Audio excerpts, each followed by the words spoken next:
Hello, my friends. Can you believe that Uber will be 10 years old in March of 2019? Here's something I just can't believe. That over the last 10 years, the taxi industry has done nothing to build a better Uber. They sat on their hands, they sat on their laurels. They fought innovation in courtrooms and in public opinion.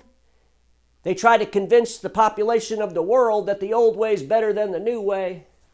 They continue to deliver the past to the future, and they wonder why they're losing more and more every day. What's interesting to me about the taxi industry, think about this. 10 years ago, you could get on your phone and you could go to Google Maps. And then you'd call the dispatcher of the cab company, and they'd come show up in an hour or two.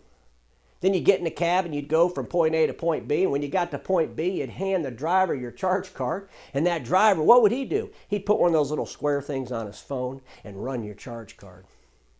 All the pieces of the puzzle were sitting right in front of them. Uber put them together. The taxi industry said, well, if we try to do something like that, we'd have to disrupt ourselves. We can't do that. They couldn't see past what was in front of them. They refused to look in new places, and they refused to imagine what could be based on what should be. Because customers don't buy products or services. Customers buy desired outcomes, and the means to those desired outcomes always change. Always.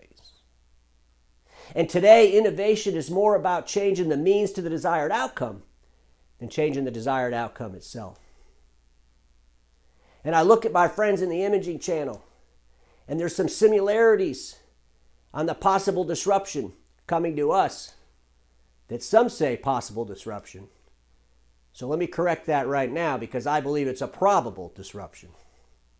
And that disruption is really based on the fact that a customer-centric platform will come into our space and deliver the end user a better means to the desired outcome of print. And here's how the disruption works, my friends. It works because 80 to 85% of the population today has an A3 copy machine that they could easily have an A4 with. And A4 is a better experience. BEI's data, the world's largest database of print services and metrics, proves it. An A4 and an A3 run in the same volume. The A3 has 3 calls, the A4 has 1. We know that 80% of that volume that's run on those A3 machines in the marketplace today could easily be run on an A4.